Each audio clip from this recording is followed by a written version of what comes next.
China is a complete disaster area mess. Yeah. We could encourage it to be more so. Yes, absolutely. And we should encourage it, in my opinion, to be more so. Their military is wildly overrated. Their demographics are completely upside down. They have hundreds of trillions of dollars in debt. They have complete cities that they've built that are utterly empty, subsidized with foreign dollars. And they got away with giving us a virus and shutting down the world and nobody minded. Right, exactly. They're weak. The West refuses to face up to a harsh and difficult world and seems to prefer the sort of Wall-E, where we're on a spaceship on our own as the machines feed us into 300-pound obesity. Yeah, well, yes, that's right, waiting for the virtual reality sex headset to come online. Just waiting for the next iteration of the art. Maybe everyone in the West is waiting for it to become serious again. Maybe you can't force people into seriousness other than by events, which I don't wish for. I mean, I don't want the sort of overweight girl on an American campus dyeing her hair purple to ever actually realize the reality that young Israelis learned on the 7th. I don't want her to. But I want her to be different from the person she's becoming. How can you do that? Really only by a complete change of attitude. There's a road in the woods on this one, for every individual. That's the thing. It's not a societal thing. It's an individual thing. Everyone has this choice, as you know. You can say, I will become an unpleasant, bitter, vengeful person who attributes every lack of happiness in my life to something else. The state didn't give me a girlfriend. The reason why I'm still living at my parents' is because of white supremacy or whatever you want to do, transphobia. The reason why no one will employ me is not that I look like a human catastrophe, but because of the patriarchy. Trigger warning. This episode may cause severe cases of cognitive dissonance in the terminally woke snowflakes. In this explosive episode of the Ben Shapiro Show Sunday Special, Ben Shapiro and Douglas Murray ignite a firestorm of controversy. Brace yourself for a no-holds-barred exploration of media bias, the rise of anti-Semitism, and the West's crisis of confidence. From Hamas human shield tactics to the moral bankruptcy of the campus crybabies who have protested in support of Hamas, Douglas and Ben butcher woke arguments and take no prisoners. And finally, a discussion on the sleepy Joe Biden. Is the White House turning into a retirement home? Tune in for a geriatric takedown that'll have you laughing, and then crying when you remember who's got the nuclear codes. Why don't we start with Israel? Obviously, you've been doing extraordinary work. So what's sort of like the big takeaway? I know it's a big question. What's the big takeaway from having spent that much time on the ground in the area in a place where the media basically won't go and seem to just take the propaganda at face value? I think it's lots of things. The first is that what Israel is in now is a situation that a lot of countries have been in historically, if not most at some point. I say that it's to go from the zone of peace into the zone of war is probably the biggest zone change anyone will ever go through. Tolstoy describes it in War and Peace, the moment before the battle begins and the moment of the battle. Everything is different. And, before October 7th, Israel was relatively at peace. One of the reasons I wanted to go there very soon after was I already thought that it was quite likely, actually, that most people wouldn't focus on what had happened and wouldn't even find out much about what had happened. As you know, the standard thing that always happens with Israel is Israel is attacked by rockets or whatever, Israel attacks back, and the world's headlines are Israel attacks Gaza. That's the norm. I've seen that in every conflict that I've covered there since 2006. And so I thought it was important to sort of not lose sight of the 7th and what had happened. And in the outside world, in Israel, almost everyone knows the stories of the day, the horrors and the heroism. But it was an attempt to go all the way up through the country. It was the most serious invasion that Israel has suffered. And the country, as a result, was put into a state of war, not of its own choosing, but as I've often said in recent months, if you start a war, as Hamas did, then you should expect to have war. And that's what Hamas has had in the months since. The failure to contextualize the conflict is astounding. People conveniently forget that Israel unilaterally withdrew from Gaza in 2005, hoping for peace. Instead, Gaza became a launch pad for thousands of rockets. Why is Israel's defensive retaliation wrong when 4,140 rockets were launched from Gaza in 2021 alone? Should Israel apologize for defending its citizens? And what of Hamas, who've built terror tunnels under schools and hospitals? Media standards that have completely fallen away. I mean, in our lifetimes, the old media standard that you report, for instance, saying, speaking from Baghdad under Saddam Hussein government restrictions. No one's done that in any conflict for 30 years now. And it was a very useful way of saying, you know at home that I can't say everything I see, but we're still trying to get across something. Now they don't bother to do that. They don't even bother to tell you on the BBC or any of these American channels that they don't have anyone in Gaza. And as a result, they'll have some Al Jazeera journalist who may or may not be discovered to be holding hostages in their own home whilst they're filing pieces about the horrors of the Israeli Defense Force. And so all of the coverage is completely skewed. It makes absolutely no sense. It makes no sense on any unless, as with Al Jazeera and other international media who follow their lead, you just want to defame the state of Israel as much as possible. But I just always say the same thing. Tell me what you accuse the Israelis of, and I'll tell you what you're guilty of. Israel, roughly same size as New Jersey, has faced survival battles since its inception. In the 1967 Six-Day War, Israel secured the West Bank and Gaza. Media often labels this as occupation, overlooking Israel's defensive stance. The UN reports Hamas uses human shields, placing military targets near civilians to exploit casualties for propaganda. Remember the 2006 Reuters photo scandal, where images of Beirut were doctored to exaggerate Israeli attacks? Or it is your job to resupply the civilian population of the enemy that sympathizes with and provides cover for the army that you are fighting.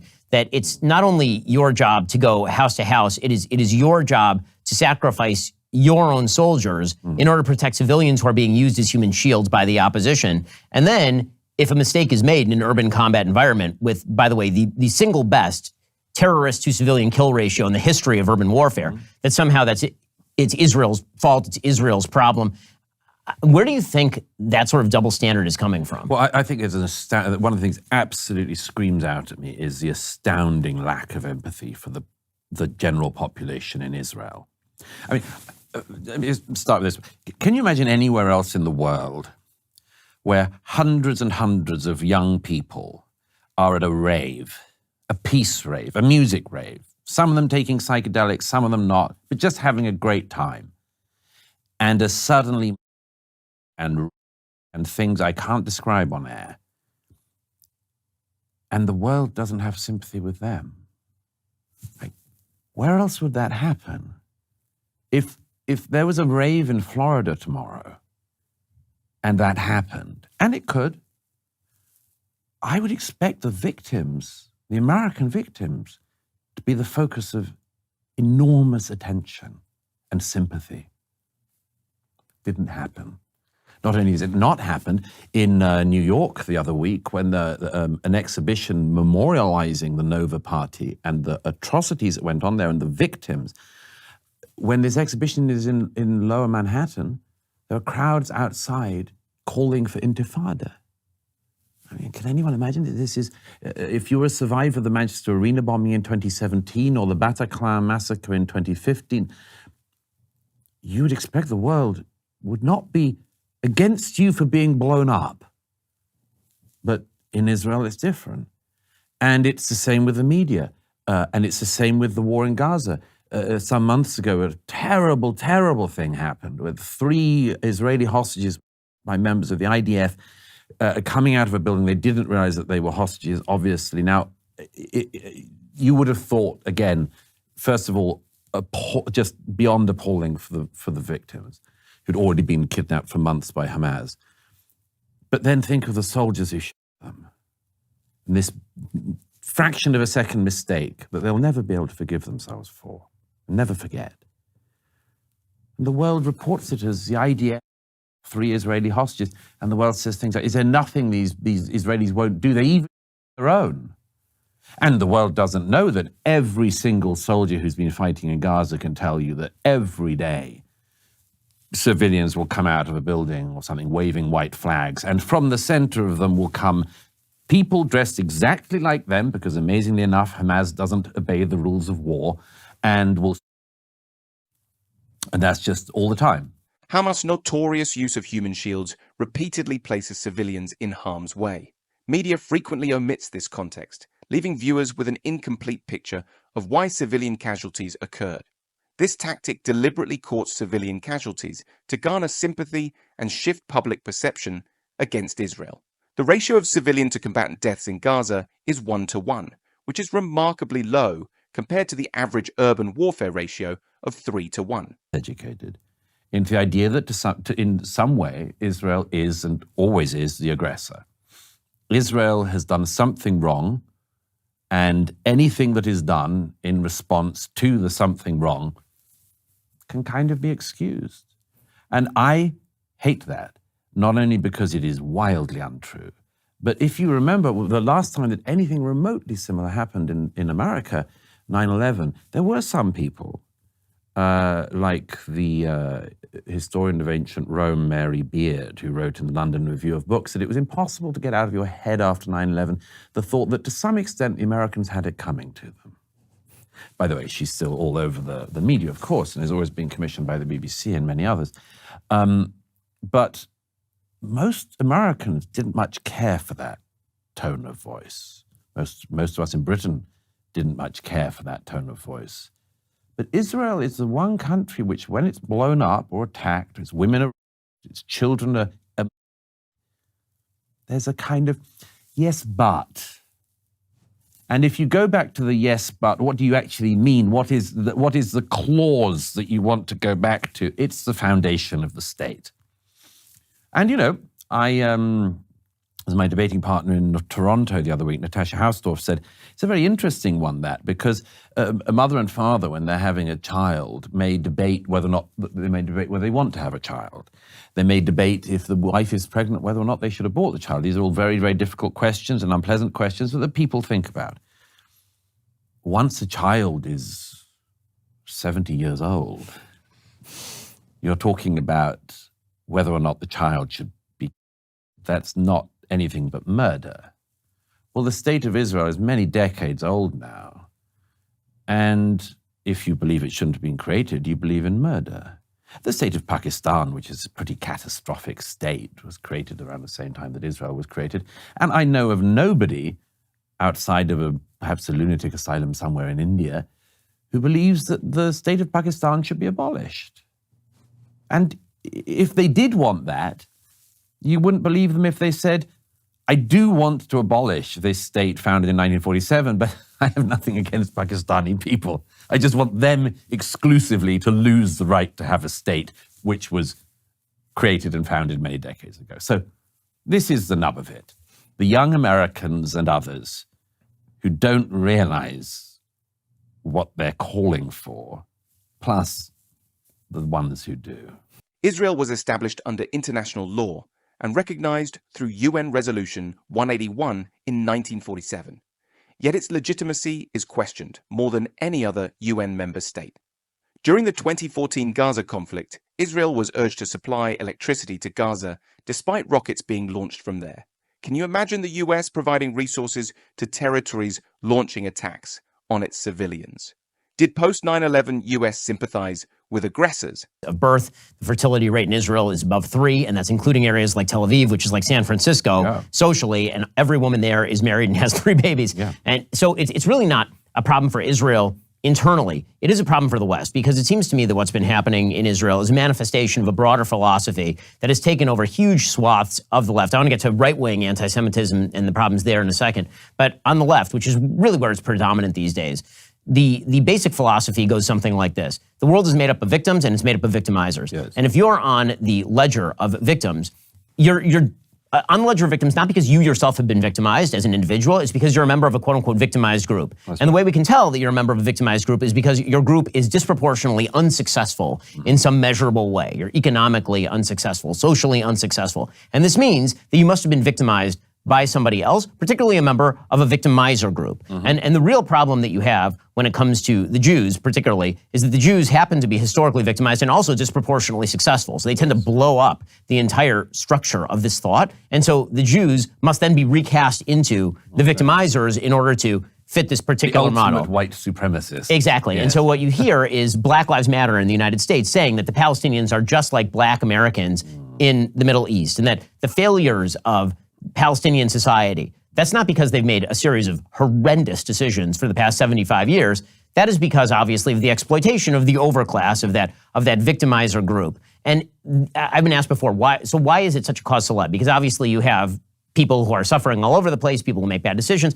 Why this? And the case that I've made is that the Hamas-Israel conflict is the ultimate proof of skin in the game. That if you want to show your friends, if you want to show your social circle that you really buy into the victim-victimizer complex, you have to pick the case that does not fit. You have to pick that case, and you have to make the case that it does fit, because that demonstrates skin in the game. It demonstrates how deeply invested you are in this ideology. If you can make the case that Hamas... Anti-colonialism, colonizer colonized. Exactly. If you can make the case that these people who are making the worst case in history for wanting to be successful, because they clearly do not, the people who have usurped billions of dollars in aid and built the biggest network of terror tunnels in human history. I mean, it's larger than the London Underground, what they built. If you can make the case that those people are the victims, and that the Jews have been sitting here, building skyscrapers and technologies, that those are the actual victimizers, well, then you really have proved your fealty to this ideology and thus dissociated from the white supremacist group that you believe runs society. The left has an obsession with recasting Jews as victimizers to fit their warped worldview.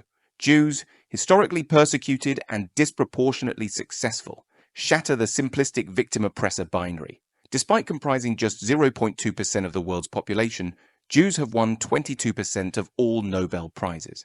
Meanwhile, Palestinian leadership diverted aid billions to construct terror tunnels and rejected peace agreements, like Camp David 2000, where Israel offered major West Bank concessions. Well, one of the interesting things, there's a rule in conflict, particularly in counterinsurgency, which is that everyone always fights the last war. So America with Vietnam, America post-Vietnam, Britain, Northern Ireland, Britain, Iraq. And it's always a problem in warfare. I think there's something that hasn't been thought about enough, which is that it's the same with culture wars. People are fighting the last culture war. There are people who seriously seem to believe that this is 1968 or 1964. They seem to think that we're in the middle of the Civil Rights Act struggle in America. We're not. They think that it's very important to be against colonialism. Well, my country of birth got out of that quite a long time ago. There were some countries who were into it big time, like the Chinese Communist Party, hoovering up massive drugs of Africa. But the anti-colonial movement isn't interested in colonialism in Africa unless it's done by Belgians in the 19th century, and they're really against that. Very important that King Leopold remembers posthumously not to take over Congo again. I mean, what? Why not deal with what the Chinese Communist Party is doing today? They don't do that. Very, very passionate against slavery. Again, 200 years after King George III signs the Anti-Slavery Act into law in the UK. But I saw this recently in South Africa when I was there. The number of people who've been persuaded that apartheid is what's going on in Israel.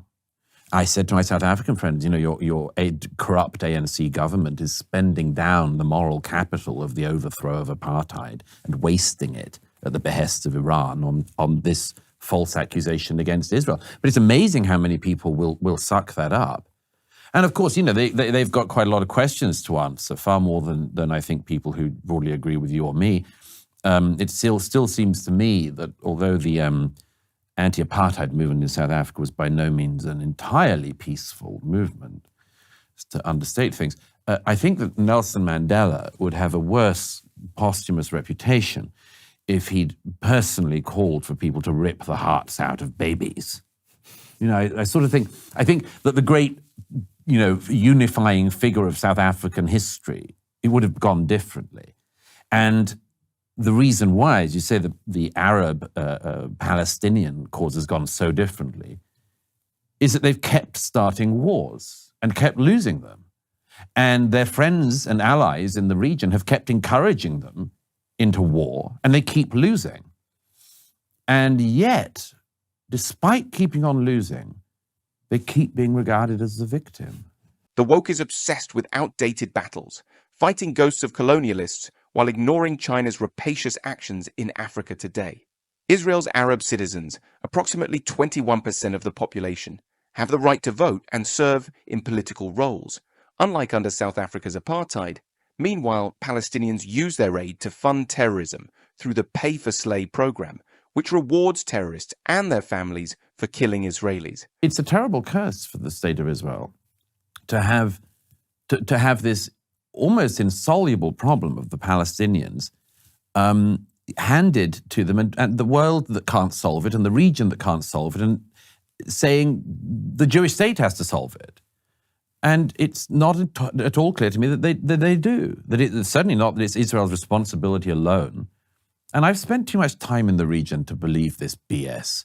I know how much the Jordanians loathe the Palestinians. I know how much the Lebanese loathe them. How little the Gulf Arabs care about them. Palestine's population has multiplied ninefold between the founding of Israel in 1948 to 2019. Meanwhile, 85,000 Jews were expelled from Arab lands. Where's the so-called apartheid? Genocide? Despite initiating multiple wars and rejecting numerous peace offers, Palestinian leadership continues to be coddled as eternal victims. As Israeli diplomat Abba Eban famously quipped, the Palestinians never miss an opportunity to miss an opportunity. So when I see people like the appalling regime in Qatar funding Hamas, hosting Hamas's leadership, and making accusations against Israel on the world stage, I sort of think, why are none of these kids at campuses in America, which are very significantly funded by Qatar, by the way, why are they not bothered that their university, they're always calling to divest from Israel, but there's never, they sort of have to scour the landscape to find one donor who once bought a bag of chips in Tel Aviv. And meantime, they're on a campus that has these huge buildings built by Qatar, professors funded by Qatar, which is actually an apartheid state, where there's a couple of 100,000 very rich Qataris and a slave class of imported labor. It's like, I don't know. Why don't you care about that? And then they say, oh, well, that's whataboutery. It's also what we used to call facts. Why do campus activists vilify Israel while Qatar, a true apartheid regime with systemic migrant abuse, bankrolls their institutions? They hunt for a mere donut receipt, linking schools to Israel, but ignore Qatar's monumental influence. Qatar's population of 3 million includes only about 300,000 citizens, with the vast majority being migrant workers. In preparation for the 2022 World Cup, over 6,500 migrant workers died in Qatar. One of the things that's been sort of puzzling about the foreign policy scene is the differential treatment by the left of, say, Israel and Ukraine. That's been a bit of a conundrum. And same thing on parts of the right, but in reverse. The Ukraine conflict has sort of upended a bunch of traditional, I'd say, cross-cutting political alignments. If you had told me 20 years ago that Republicans, in large part, would be very much against the funding of Ukraine in its existential war against Russia, I would have thought that was pretty nuts. I mean, I'm old enough to remember in 2012 when Mitt Romney was supposedly speaking on behalf of the foreign policy of the 1980s and being anti-Russian. Right. Now it's the entire left that has declared that Russia is the great scourge state, which it is in part. And meanwhile, you have large swaths of the right claiming that Ukraine is somehow too corrupt to be supported, that Russia's going to win anyway, that the best thing that the West can do is sort of pull back. Now, I've distinguished between two separate arguments. One is sort of a pragmatic argument about what sort of end state should be sought. Is it really worthwhile funding Ukraine to the tune of trying to take back Crimea or Donbass, where large swaths of the population actually still support Russia? But that's a different question from the sort of larger scale question that seems to be posed in parts of the right, which is, should we just get out of Ukraine entirely, the West, in terms of funding? The question I've always asked is, why would it be in America's interest or the West's interest for Russia to simply take Ukraine? But where do you think that's coming from? Well, some of it is the inevitable blowback of failed foreign policy of the 2000s.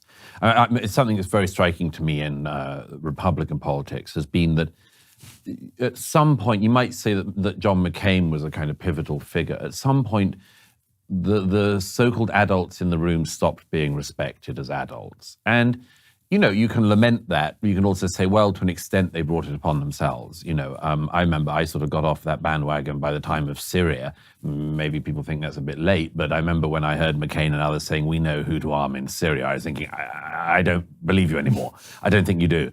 I think we're going to make a hideous mistake again. But by the way, the West got blamed for the breakdown of Syria despite not intervening. And we would have been blamed if we had intervened, because some people don't know who to blame unless it's us. How can the left embrace Ukraine's battle for sovereignty while demonizing Israel for defending its existence against Hamas, officially avowed to Israel's destruction? Since 2014, the conflict has claimed over 14,400 Ukrainian lives, according to the UN. Yet some argue against US involvement, ignoring Russia's unchecked history of human rights abuses, like the assassination of dozens of journalists. Meanwhile, the right doubts supporting Ukraine, accusing corruption. In America, I understand the American isolationist trend, and I deplore it, because in the case of Ukraine, if you go to the Baltic states, which are NATO members, they're really not bluffing when they say that they're worried that if Putin takes everything he wants in Ukraine, they're next. I was in Vilnius recently. It's so close. It's so close. These are our allies. If you want to ditch your allies, well, that's an idea. But come out and say it. The Central and Eastern Europeans really aren't bluffing, and it's even easier to see this as a far-off conflict in the US than it is in, say, Britain. So the Europeans are genuinely worried. Of course, they should pay their way in NATO, of course, but they're not faking it. And there are some people now who pretend that Vladimir Putin only wants Ukraine. And among other reasons I know that's wrong was that I was in the country of Georgia after Vladimir Putin invaded it. And so I have enough muscle memory to remember countries that Vladimir Putin's invaded. There are a lot of people with no memory at all. But I think that's, broadly speaking, what people are thinking is we've screwed up a lot. We don't believe anyone who says they know about foreign policy, and it's all just a mess and the world's a mess. I find it an odd tendency on the American right in particular, because it always strikes me as being inherently contradictory. The American isolationists always want nothing to do with the rest of the world, yet they still want America to be the top dog. And if you said to the American isolationists, you can remove yourself from the world, absolutely, but you should know that it means in the 21st century, China or other countries, any number of other countries, will replace America as well as dominant power. And if you are happy with that, argue it out. But that is the consequence. America may have got fat and lazy, but China is hungry as hell. So, work out what it means for the century you envisage. But I think that's a very strong tendency. I think on Israel, it's a different thing that's going on. Left-wing, I've said a lot in recent months, I think one of the interesting things about anti-Semitism, and I do think that the criticism of Israel is anti-Semitic, because I think it comes down to the thing of not just double but triple standards. I think, as I say again, if this wild lack of empathy for the state of Israel means anything, you've got to come back to this primordial triple standard. And we know it can come from anywhere, and that anti-Semitism is a shape-shifting virus, can come from left or right, can come from everywhere at the same time. Putin's appetite grows insatiable. Georgia, Crimea, Ukraine, who's next? Baltic states tremble, yet some dismiss their fears as paranoia. Absurd. In 2022 alone, Russia committed 65,000 war crimes in Ukraine. Are we to stand idly by as tyrants ravage Europe? China's military budget skyrocketed 121% from 2018 to 2022. Still think isolation is wise? How long before America's global influence evaporates, leaving a vacuum for authoritarian powers? They seem they seem to think that there's something strange. I get this a bit against myself and my, preoccupation with this issue in the last year. I mean, going back many years, but particularly in the last year. And people say, well, why are you so bothered about Israel? And I hear that from the right. The left don't care. They know I'm beyond saving. But on the right, I hear that. And I think they don't realize, they think it's some weird thing. Like, what is this small state? Why does it bother you? I don't think they've even remotely reflected on what I regard as the deepest reasons to care. It seems to me, if, as you well know, Western civilization is based on the legacy of Athens and Jerusalem. Athens is under great assault always, but it's not actually under existential assault at the moment. What is being attempted by Israel's enemies is the philosophical and cultural equivalent of burning all the libraries of Alexandria. This is one of the underpinnings of Western civilization, utterly, utterly at risk. And not in a sort of metaphorical way where people might use it as a sort of book subtitle, but the real thing. I mean, I've sometimes thought about it this way. I haven't tried this out in public before. How many Jews are there in the world? 15 million. 15 million. Okay. This is going to come. This may come across really coarse, but let me put it this way. I mean, there are lots of conflicts in the world, and I've covered a lot of conflicts involving a lot of people. But it's conceivable that at some point, 15 million Christians could be killed. It would be a disaster, a tragedy.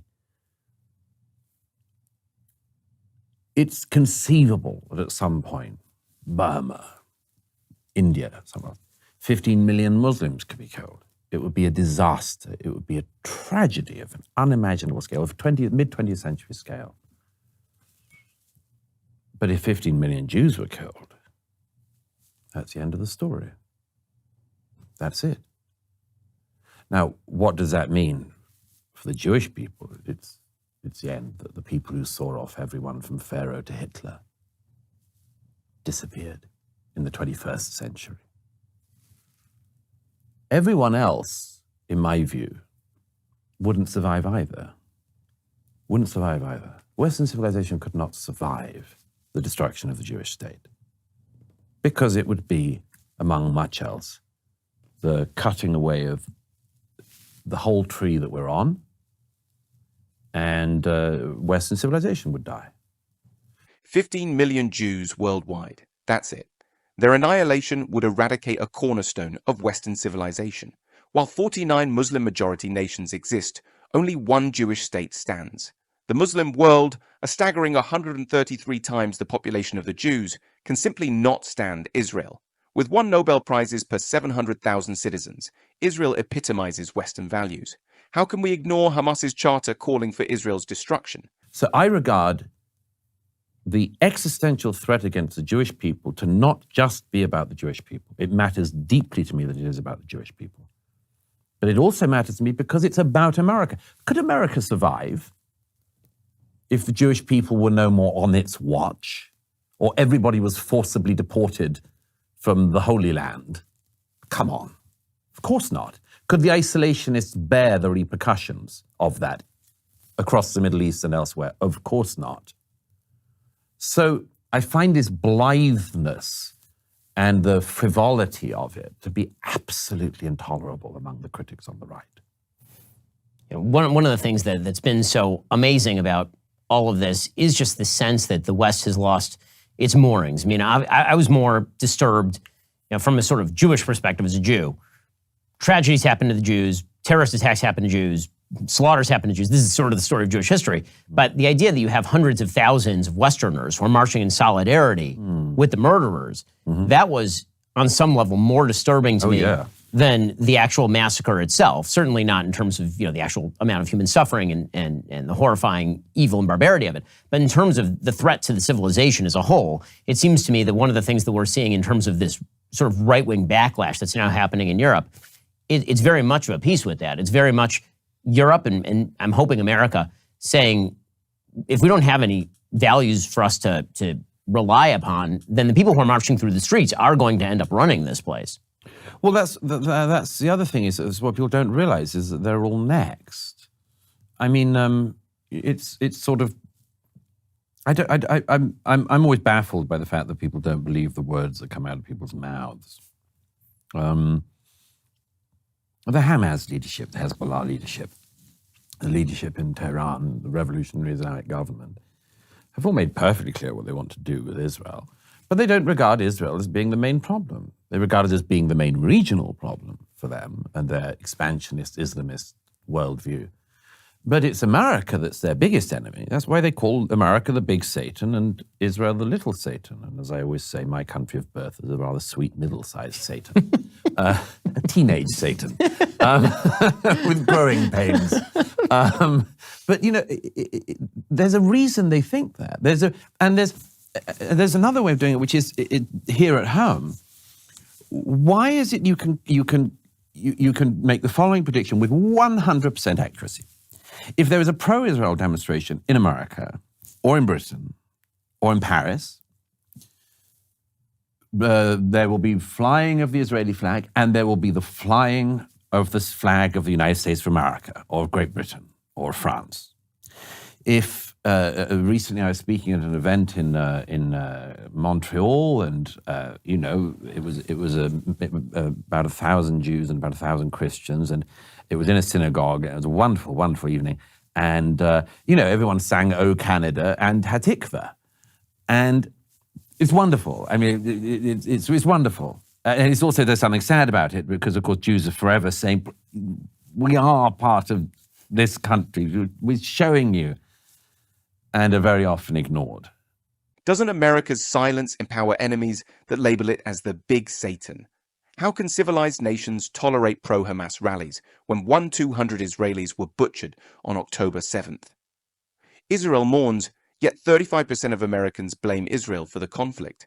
How can you ignore the 306% rise in anti-Semitic incidents in the US post-October 7th? Have we forgotten the lessons of the Holocaust? But why can you predict with 100% accuracy that the pro-Palestinian, not to mention pro-Hamas, demonstrators will never in America carry an American flag?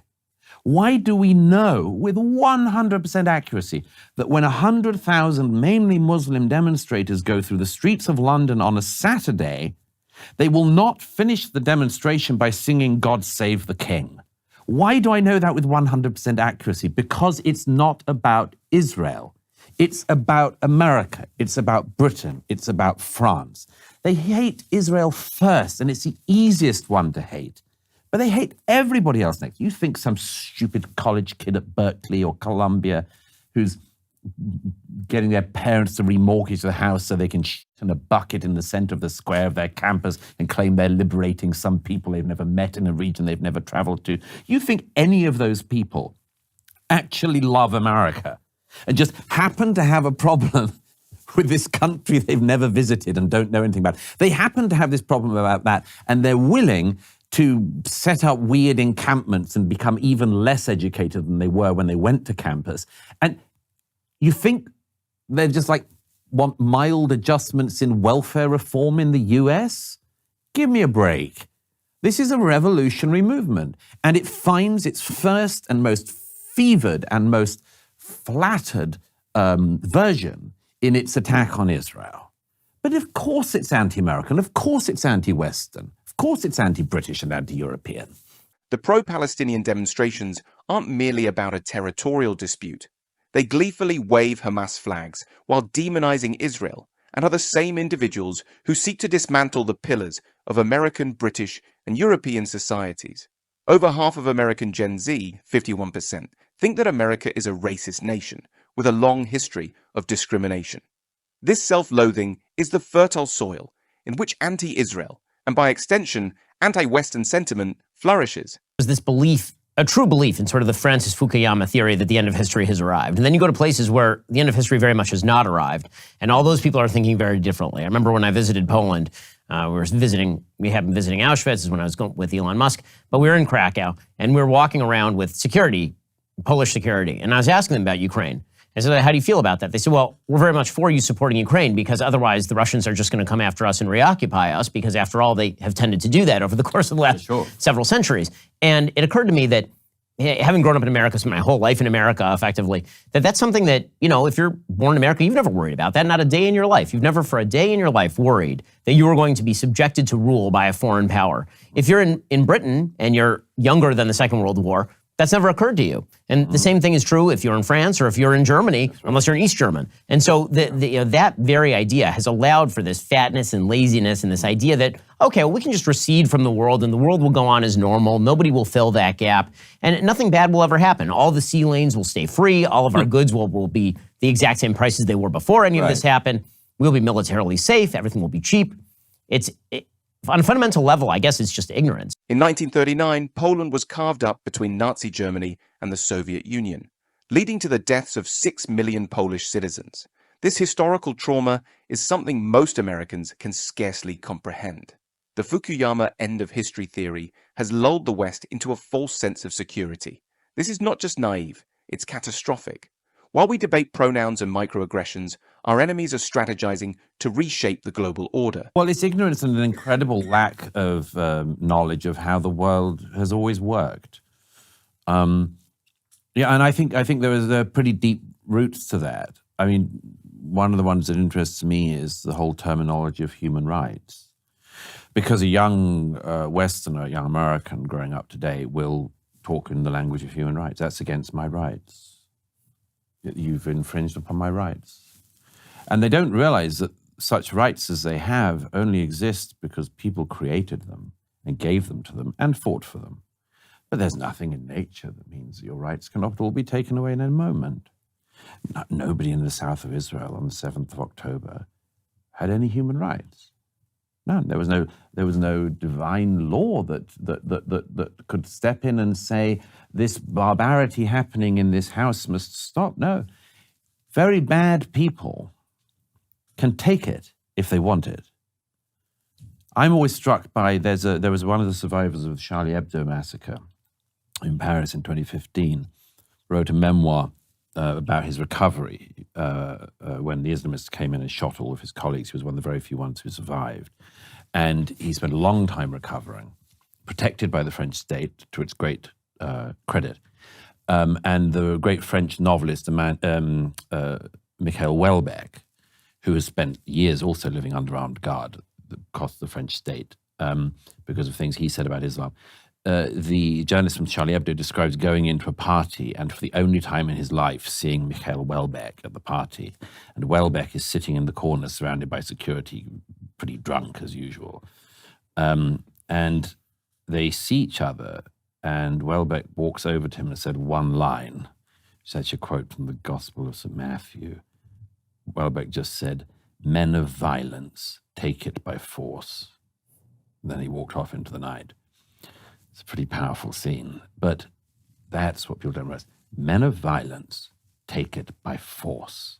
They don't ask your permission. They don't care for your permission. They'll take it. No young American realizes that. They would say, but I will complain to somebody. History is littered with examples of rights being trampled by those willing to use force. Grotesque reminders of how quickly human rights can evaporate in the face of barbarians.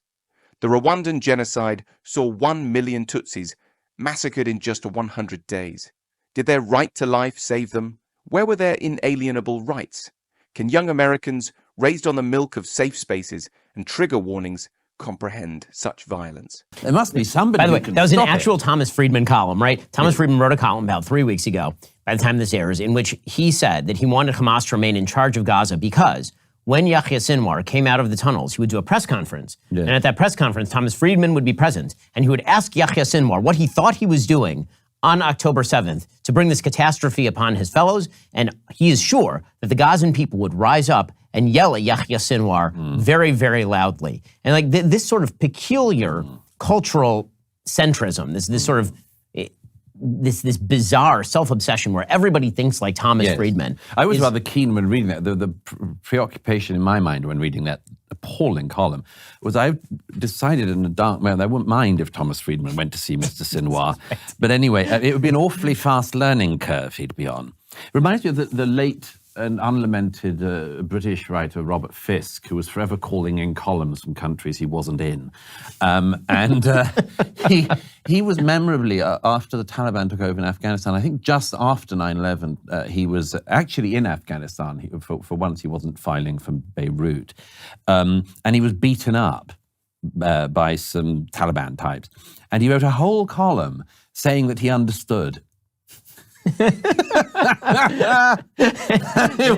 It was fantastic. It was like, yeah, no, I see. Because I'm a white Westerner, you're quite right to have. I mean, actually, if you'd have killed me, I'd have completely understood. I mean, the Jean-Paul Sartre introduction to the Frantz Fanon of that, the kind of like, terrifying. We all must die, because if we all die, then it demonstrates that we were wrong in the first place, which is really the truth. The only way to overcome the guilt that we all hold is for us to make ourselves subject to barbarians who wish to murder us. Yes, that's Sartre, like a lot of the French thinkers, is extremely dangerous because the necessity of blood in politics is overwhelming. You read that introduction to Fanon and you think, wow, this is disgusting stuff. This is, it's like, I mean, quite a lot of the French intellectuals like that. Céline actually wrote Bagatelles pour un massacre, is not just a book expecting the atrocities of the 40s, but a how-to guide. There's some very, very dangerous people who are still being read and revered uncritically. But the thing that disturbs me about this, by the way, is that you mentioned Fukuyama earlier, and there's something very important that needs to be said that doesn't get said, because Fukuyama quite rightly gets castigated for his predictions, diagnoses, usually by people who actually never read the book. There is one thing in the book that is enormously important, and it's towards the very end, which is why nobody knows it. I'm one of the very few people who made it that far. But there is a very, very important prediction that Fukuyama makes in the 90s, which is that the last man, as he talks about it in Nietzschean, Hegelian terms, the last man, he says, may be at risk at this point at the end of history of rebelling for the sake of rebellion. Friedman's delusional fantasy of confronting Hamas leaders is laughable ignorance. Does he truly believe the architects of the October 7th massacre would quake before his journalistic interrogation? The West faces a crisis. Consider the 2020 riots in the US, which caused an estimated $2 billion in damage. Was this genuine political expression or the kind of purposeless rebellion Fukuyama warned about? The accounts that New York Magazine published a couple of months ago, just first-hand accounts from protesters and others on campus at Columbia. It's incredibly important to read. One of the students describes, just first-hand accounts, he says, as a first-gen, low-income student, first generation to come to campus, to come to any college, I learned about the rich history of protests at Columbia, and I knew that when it starts, I want to be right in the middle of it. What is that? The desire for revolution, the desire for action, the desire to fight the last culture war, whatever it is. But, you know, they have no concept of what they're treading into. A friend of mine, Clive James, in the 1960s was at Cambridge, England, when there was the 1968 protests weren't as big in England as they were in America, or certainly not in France. But he remembered there was what was at the time a notorious case in the UK where all these left-wing students were protesting, and he was there at the protest. He remembered somebody threw a brick at the hotel, which they couldn't quite work out why they were protesting outside his hotel and what it had to do with Vietnam. And it seemed unlikely in retrospect that the American government was going to change its policies in Indochina because of a hotel in Cambridge, England. But anyway, they made one of these tenuous connections. I remember Clive said, somebody threw a brick and everything changed. We were in that realm of violence. That thing I described earlier that Tolstoy describes so well. The kids, and they are kids, in America have no idea of what happens when you enter the realm of violence. Now, Europeans have a memory of it. The Israelis all have experience of it. Campus protests expose a generation of revolutionaries without a cause, eager to plunge into violence they can't comprehend. In the 2020 George Floyd protests, 14,000 people were arrested. How many of them truly understood the implications of their actions? Look at the aftermath of the Arab Spring. What started as hopeful protests spiraled into years of conflict across the Middle East, resulting in hundreds of thousands of deaths and millions displaced. But this, to an extent, I think, my friend Eric Weinstein and I were talking about this recently, is that what seems to be happening on the campuses in America is a low-resolution version of what Hamas themselves are doing. The brilliance of Hamas's total distaste for the Palestinian people. The brilliance of deciding to use your own population against your enemy. Me for the camera. Family for the camera. And then we can talk about how appalling the Zionists are. A lot of the demonstrations in the US seem to be a low-resolution version of that. Hit the person next to me to show the fascist nature of the state that we're up against. That's very like what happened in the 60s. The belief that if you provoke the authorities to violence, they will reveal the true fascist mask of the capitalist state. Of course, it never was revealed because it wasn't there. But there's something like that being practiced at the moment. You see it with the Antifa Palestine people. They're desperate for somebody to hit the person next to them, if not them.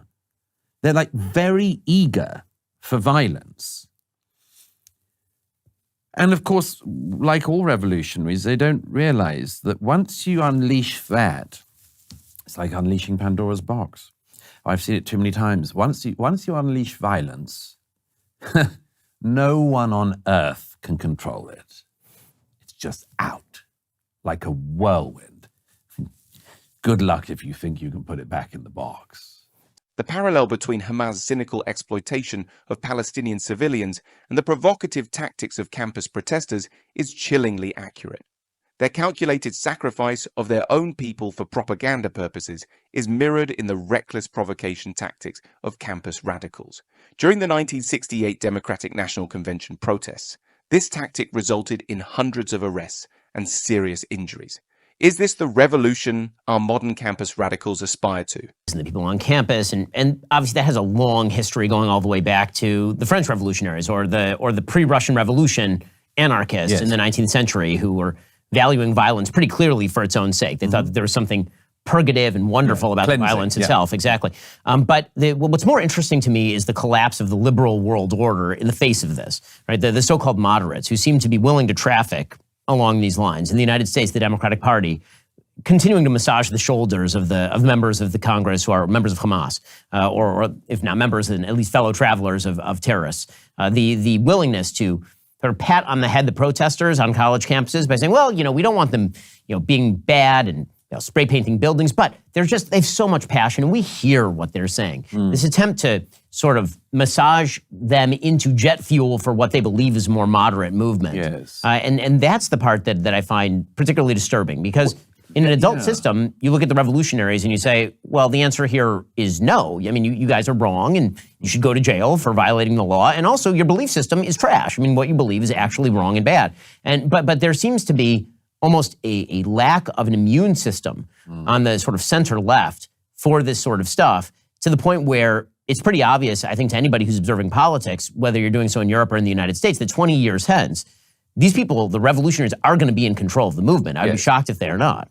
Well, yeah, I mean, I would use an analogy that a lot of people will know from family life. You're a parent, you observe, as I do, parents, and what good parenting looks like and what bad parenting looks like. And I'm sure you've observed, as most people have, a parent who is terrified of their child. Don't upset. I hope I haven't done anything to upset you. What can I do to make it right? people who want to be friends with their children. That's a ghastly place to start. But that one of the parent who is scared of the child and therefore creates the world around the child so the child will not be upset. It's a surefire way to create an absolute brat of a human being who will probably never grow up. But I think something like that is happening with the politicians and the generation coming up. Not all of them, by the way, has to be said, as I'm sure you'd agree. One of the great things that is happening at the moment is the rebellion beneath the rebellion, where all the normal people who don't want to stick a piercing through their genitals and wave it around on a Saturday and say it's for Yemen. Those people, the people who've seen those people and are just like, damn, can't we just get this away? The people coming up on them, they're fantastic, and I've got a lot of hope for them. And by the way, the voter data from most elections at the moment shows this generational swing, which is long overdue, back against these people. But the people who are sort of totally deracinated, last man, revolutionary types, they seem genuinely to scare the adults. And what I can't understand is that the adults, as you say, don't say, no, you're wrong. The analogy of the terrified parent is devastatingly accurate. Our leaders, like weak-willed parents, are cowering before the tantrums of ideological adolescents, the woke crybabies. 37% of them believe it's acceptable to shout in speakers at people they disagree with. When did we decide that placating the loudest voices was more important than defending fundamental principles? This pathetic spectacle of appeasement isn't just embarrassing. It's culturally suicidal. It comes back to what they're taught. These accounts of the Columbia protesters, one of them said, my first week, I had to miss a class on overthrowing apartheid and struggle in South Africa in the 1980s, but a friend passed on their notes. They go, that's what you're being taught? They're not being taught anything useful. They're being made into activists. And, as I've often said, the joke was on people like me who always assumed these people would graduate with these useless degrees, and totally useless people who had no insight that was original and no critical faculties and nothing else. And I hoped that they would end up in the marketplace and discover the marketplace didn't want them. And unfortunately, the great monster of HR means these people moved into all of the HR departments in, public office and private companies and so on. They did actually have something to do. But everywhere they go, they cause destruction. One of the industries I know best, the publishing industry, everywhere these people go, what somebody who publishes one of my first books, has the reprint rights, they had a thing a little while ago because they had a town hall meeting and a junior member of staff said that he didn't want to be involved in the publication of J.K. Rowling's latest best-selling international mega-million book that was paying his salary because his non-binary friend might be upset. It's like, go, no time for you. We can't publish our children's books based on whether a junior employee of 22 in his first job's friend might mind. No, not doing it. Goodbye. Your job is up for advertising tomorrow, and lots of smart people will apply. I don't know why companies don't Reagan Airport worker like crazy, but I don't know.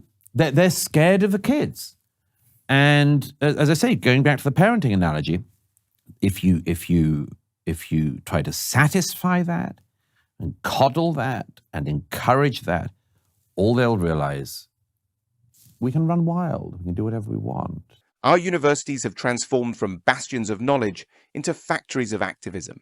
Dozens of colleges now offer courses on social justice.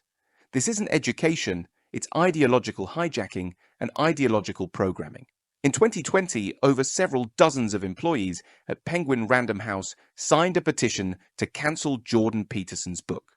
This isn't just about one author, it's about the systematic purging of diverse viewpoints from our cultural discourse. I think that the roots of that, there's a conservative critique of classical liberalism that goes something like this. Classical liberalism, without a set of confining values, ends up just dissolving into moral relativism. That's kind of the short version of the argument, that if all you care about is freedom of speech, and freedom of speech is your core value, what you end up basically saying is that all values are the same. So the only thing that matters is your ability to express those values. And so you have no systemic immunity to people coming in and wanting to destroy the system from the inside and saying, well, I hate freedom of speech, and that's my perspective, is that there should be Sharia law here. And you say, well, that is another perspective, as opposed to sort of the values-based liberty that suggests, well, yes, freedom of speech exists and is important, but that also exists within a larger sphere that in which there is a larger truth and a larger system of values. And if you rebel from inside that system to the extent that you're destroying both freedom of speech and the values, well, then you're outside the circle and out you go. Absolutely. Well, yeah, but that's, as you know, that's the problem that liberalism in almost every version always has.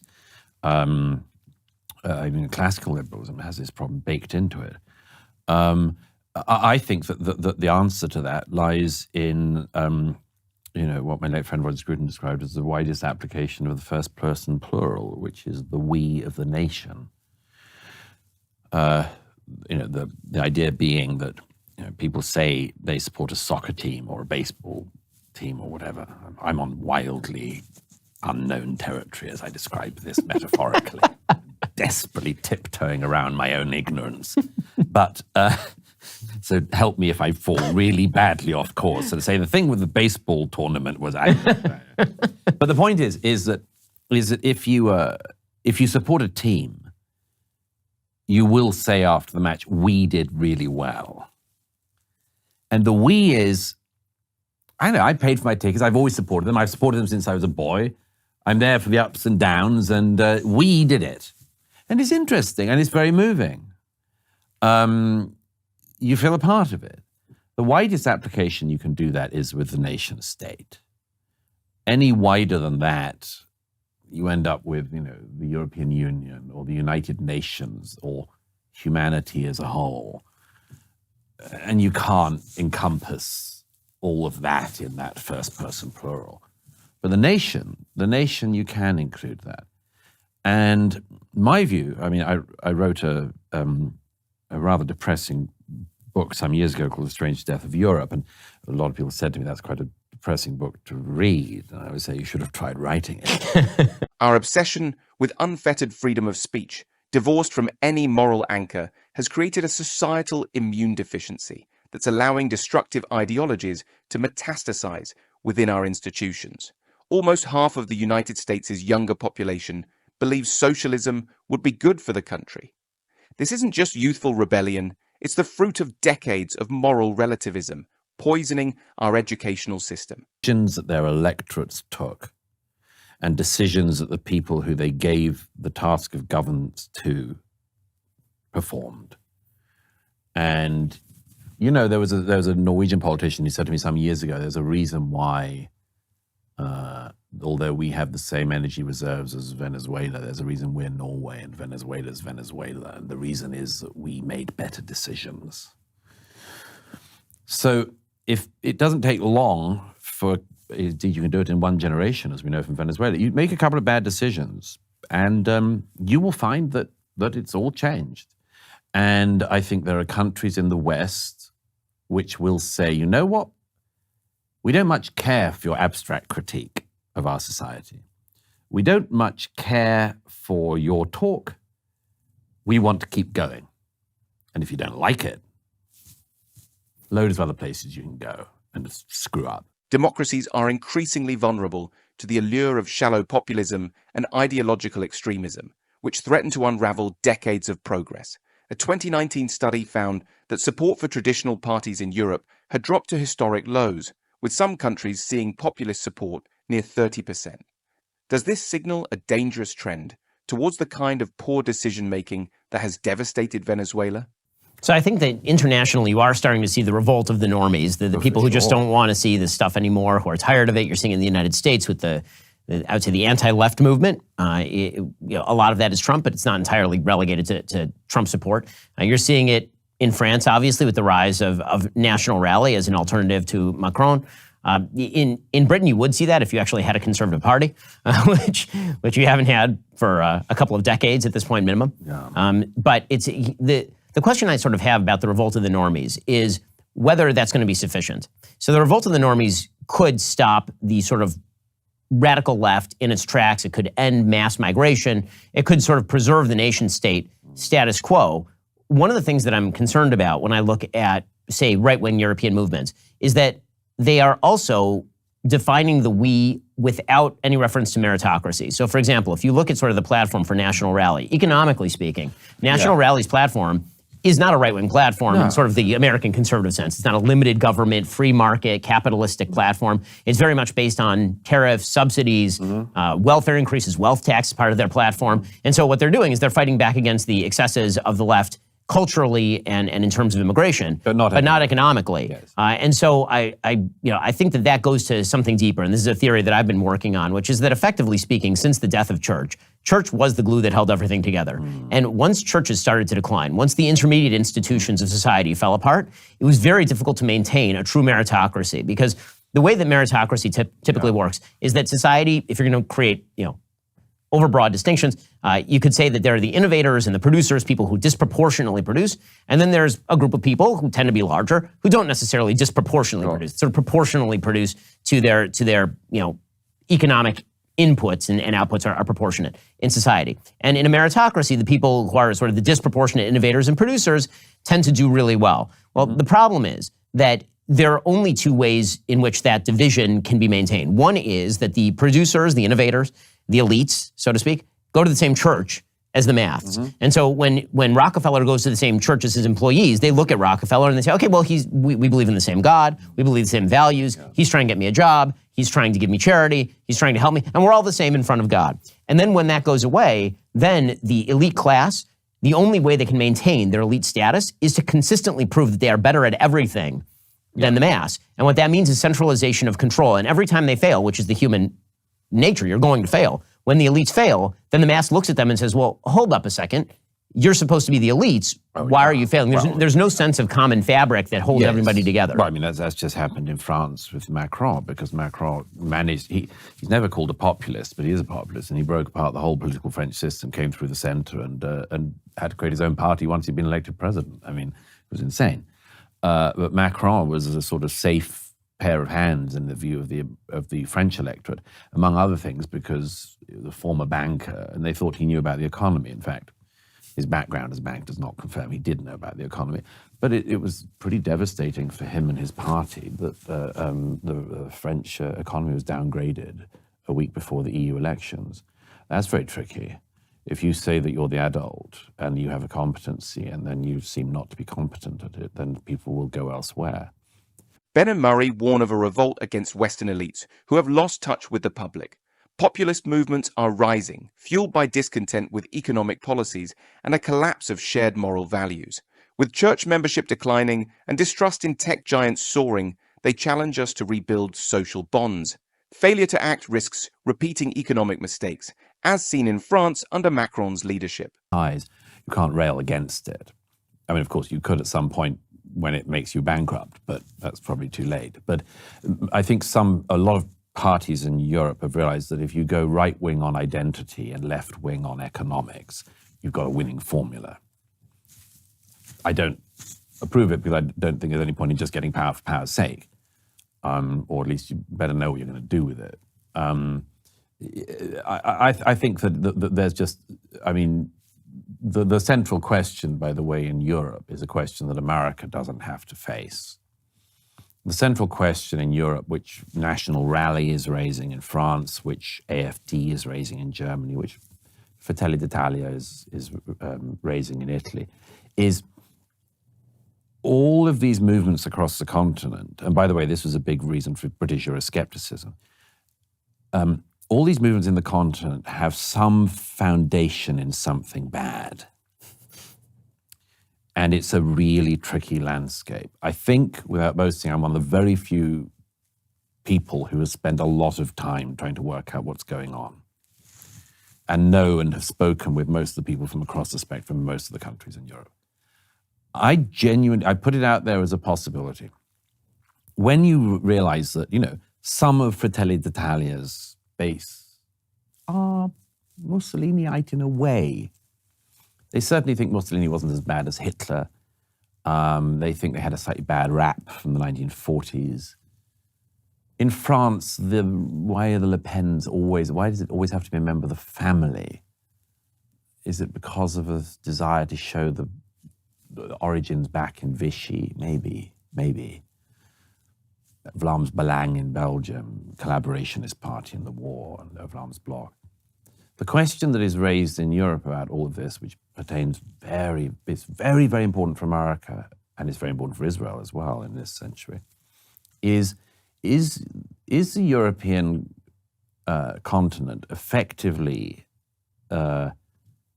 land so poisoned that nothing good can grow there for many centuries? We don't know. We don't know, actually. Murray exposes Europe's political crisis. Far-right parties mix nationalist ideas with left-wing economics, risking financial ruin.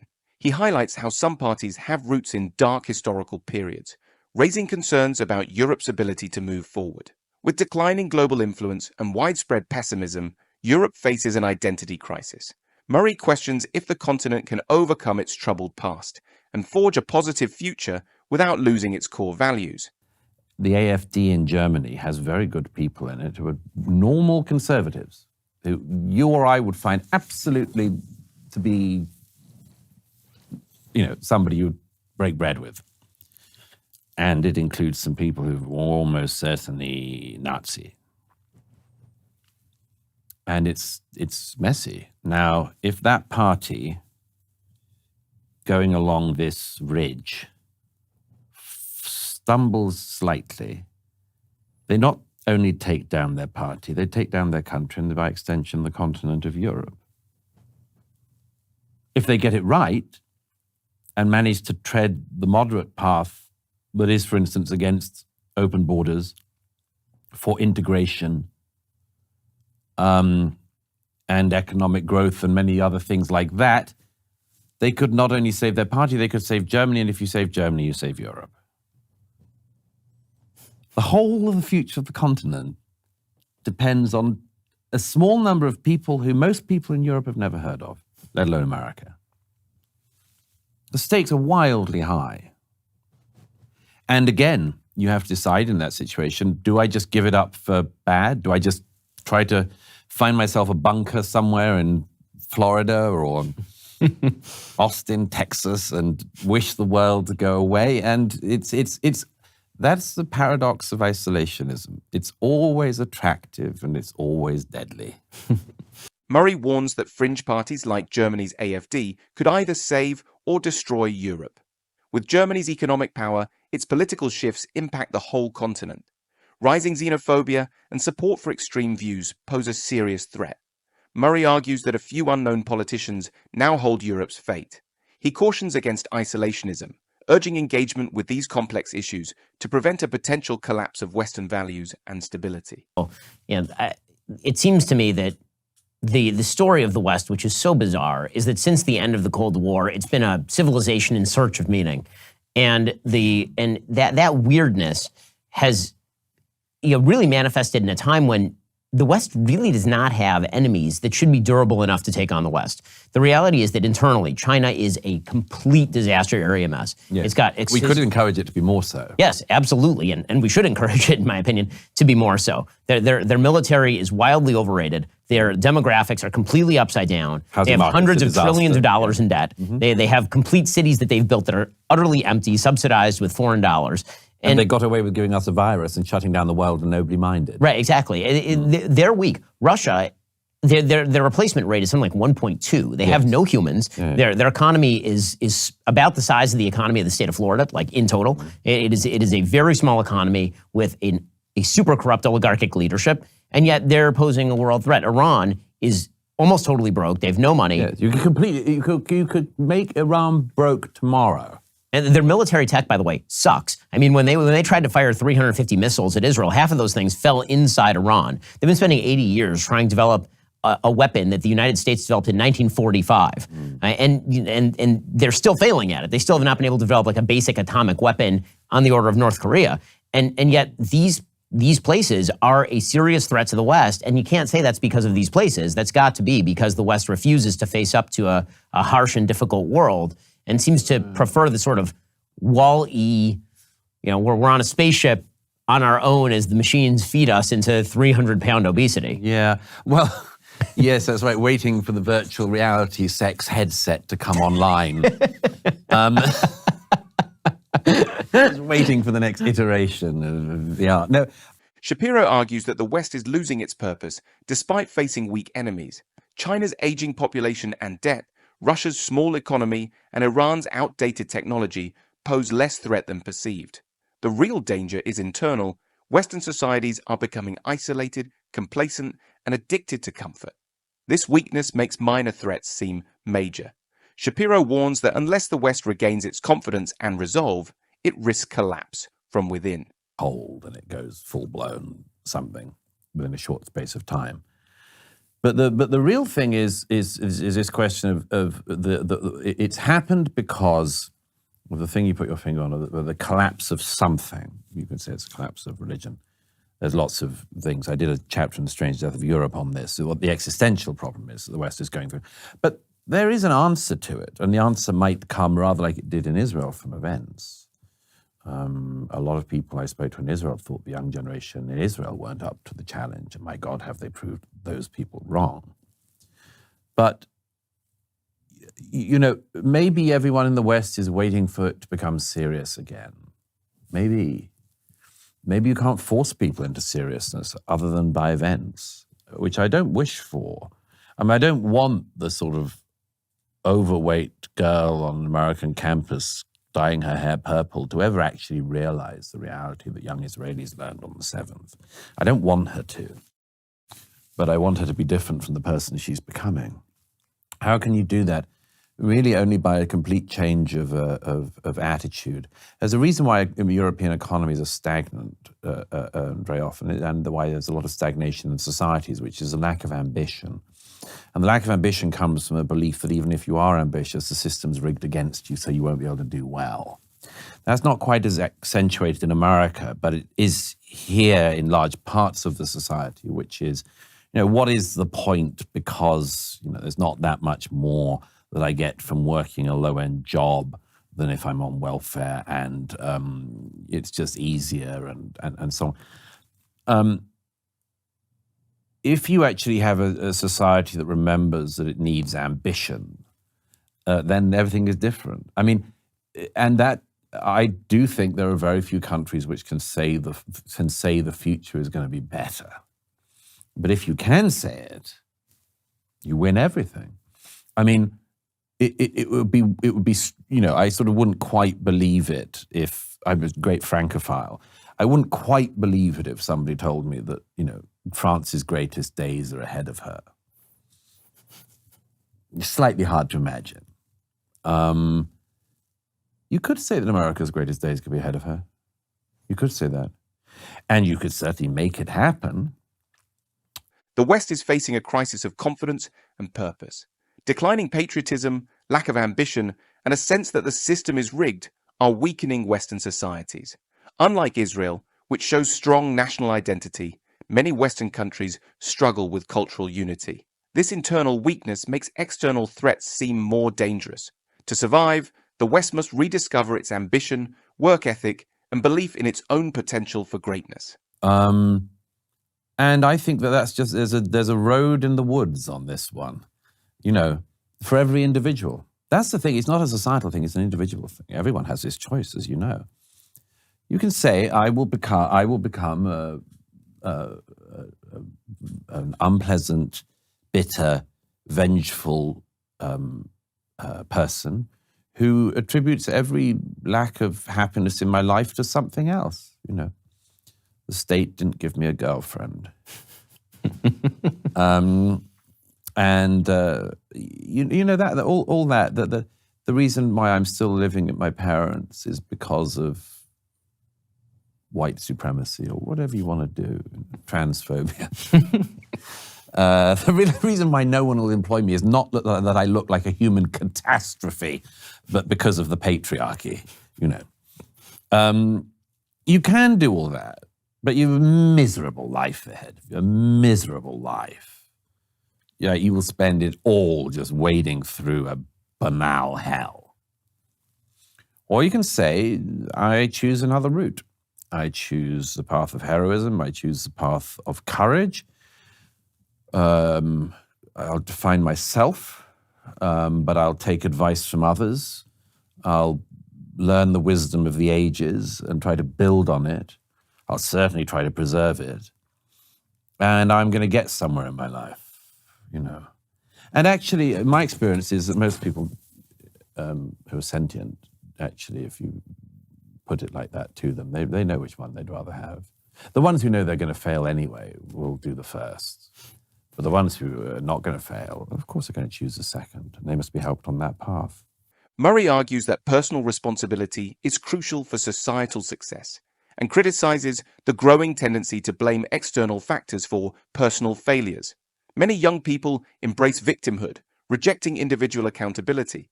This mindset threatens Western values and progress.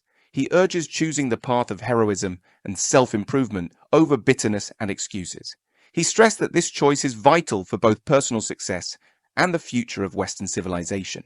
So, to finish, I would be remiss if I did not ask your opinions on the 2024 election. Which one? The only one that matters. I mean, so obviously the Bulgarian election. Yeah, exactly. Is the one referring to. Yes, the one between the former presidents of the United States and the dementia-ridden current presidents of the United States. You obviously watched the debate, I'm sure, as did the rest of us, between Donald Trump and Joe Biden, if you could call that a debate, as opposed to sort of a night nurse diaper changing. But looking forward to this election, do you have any predictions? What do you think why don't we start with predictions, and then what do you think the consequences of the outcome would be on either side? Well, I mean, I think the most likely one at the moment is that Trump wins.